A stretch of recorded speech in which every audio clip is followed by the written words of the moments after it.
Many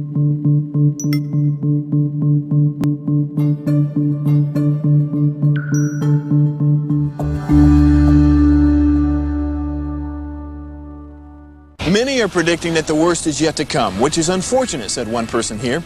Until now, they've enjoyed the reputation of being the nation's icebox. Watched a burglar in his home this morning by webcam. As a journalist of over 25 years, stories are what make my world turn. Reporting live from the Dallas newsroom tonight, Jeff Crilley, Fox 4 News. But in 2008, I took the jump from my familiar life and started a PR firm from my home. We're talking about anyone with a camcorder like the one I'm using becomes a television network. We started slowly growing the company, and now we have over 100 clients. And we've branched into the world of live digital broadcasting. I now own 4 different TV studios with a staff of over 20. And the stories that I now get to share are sometimes the most important of my life. Life has a funny way of coming around full circle. This is the Jeff Crilley Show.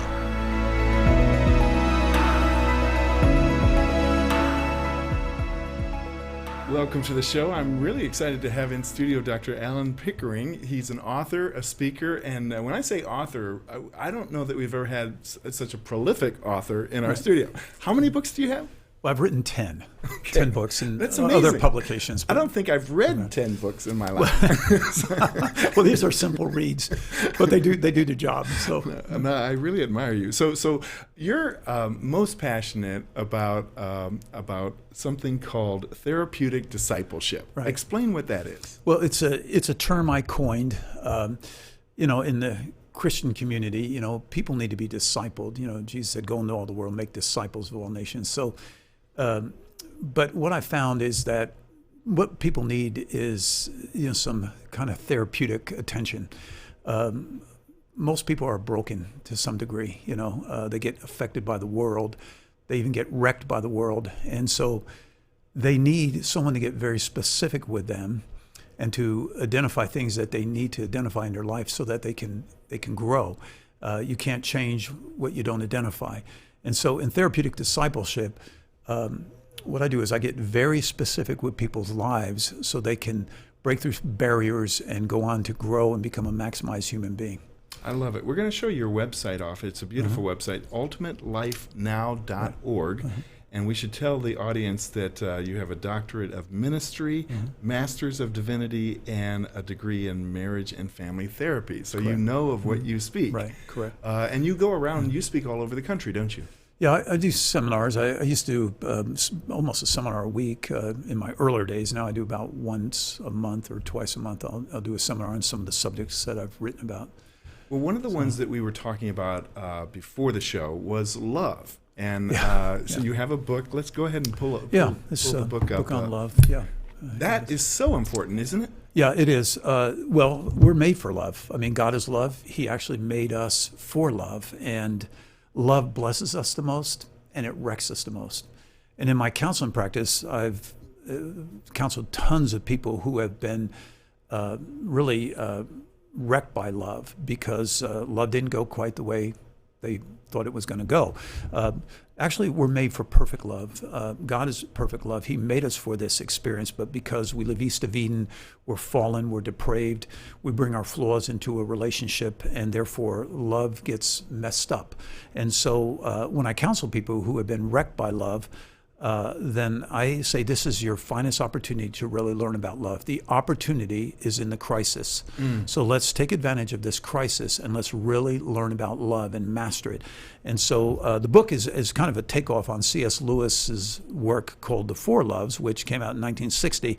And so I kind of cue off of C.S. Lewis a bit and then contemporize the work. And tons of people have found this very, very helpful to learn about love and then to work with the challenges of love. And I can tell the audience that he walks his talk because he's been married for 40 years. Right, this December. Yeah. Which means you've read your own books and you do believe in what you talk about. I've met too many people who are in the love coaching business and they say something about, so I said to my fourth wife. Yeah. So, I mean, even with all this knowledge, tell us about your marriage. Is it when you have all this knowledge, I mean, do you still get in arguments with your wife? Yeah. Well, look, marriage is a humbling experience. Anyone who's been married knows it's a humbling experience. But it's our opportunity to grow as well in that experience. And what we discover is that we are quite flawed. And when I got married, I actually, my story is a little unique. My father was a drunken bum alcoholic.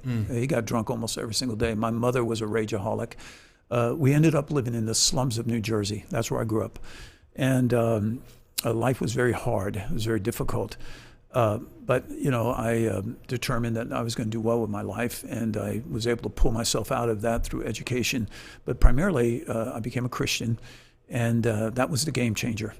But as I progressed and, I lived a solo life, I didn't realize how flawed I was until I got married. And it became apparent that, I was ill-equipped for this relationship. But that was a wake-up call for me. And so my wife and I have had a good relationship for 40 years. We've had our ups and downs like anybody, but I've been able to really see more clearly myself. I've been able to face myself. And so marriage is a great opportunity to face yourself, to deal with yourself, and to become what you must do, must become in order to have a relationship with anybody. And I counsel tons of people who have gone through relationship after relationship after relationship after relationship. But because they've never really faced themselves and they've never really dealt with the issues in their life. Because here it is, it's not about the ball team getting better, it's about the ball players getting better. The marriage is not going to get better unless the ball players get better. So that's why I tell couples, you've got to get better as a ball player for this team. And if you do that, then the marriage can get better. I love that. That ties in nicely to another book you've written about assertiveness. Oh, yes. And you have to be lovingly assertive inside a marriage in order for it to work, don't you? Absolutely, yeah. Well, here are your choices. You can be passive compliant or passive aggressive, and there's a couple other categories within that area, or you can be aggressive. But both of those are ineffective. Being passive compliant is very ineffective. Passive aggressive is ineffective. Aggression is ineffective. But there is an interpersonal relationship skill called assertiveness that allows you to be superbly effective. Because in assertiveness, the real you shows up and you say what you feel, you what you mean what you say. You are able to really show up in the best way. The most appropriate person shows up in assertiveness, not in aggression, and not in being passive compliant or passive aggressive. So I've written a whole book about it. I do seminars on assertiveness. This is the book here, and I've had CEOs who've told me this has been a game changer in their lives. I think everyone needs to learn this interpersonal relationship skill.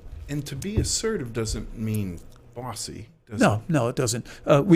Sometimes people shy away from assertiveness because they think that's being mean. But no, meanness is meanness. Assertiveness is its own baby. It's being what you're supposed to be in any given situation. And actually, there's different levels of assertiveness. But in every encounter with a human being, you must be assertive. Every encounter. Because like for instance, in this radio program or TV program, if I am not being who I am, if I'm passive, compliant, or aggressive, it's not the best me showing up. So it doesn't matter what it is. Having lunch with someone, trying to speak truth into somebody's life, we've got to learn the fine art and skill of being assertive. We've got some video of you speaking, and it just so happens that we captured it ourselves. I didn't realize until I started doing homework for this session. But in this speech, you're talking over at Windsor Senior Living, right? Just there at LBJ in Kuwait. Do you remember what you were talking about? Yeah, I was really talking about health, and I was taking a holistic approach to it. We really need to give attention to our health to be a maximized person, and so that was I delved into the idea of how the phytochemicals in foods actually integrate on a cellular level, on a nano level, and they integrate into our cells in our body. And there's about 400 identified phytochemicals, and they actually can do cell damage repair and actually DNA repair. And really? So this is an astounding discovery that has been made. So that's what I lectured on. And you're basically saying if you've got a car and you're not putting good fuel in the car, right, at a certain point the car breaks down. Right. Yeah. And I mean, health is an important thing, and you don't realize it until you lose it. So this preventive medicine thing is an important discipline that's emerged in America, and it's right on, spot on. Well, I wish we had more time for this segment. I think you're an awesome guest, and I hope you'll come back again. Oh, thank you very much. I really appreciate it. Thanks for having me, Jeff. Let's put your website up one more time. It is ultimatelyfenow.org. That's right. Thank you so much for being on the show. Thank you very much. We'll have you back again soon. Okay, thank you. That's it for now. We'll see you next time.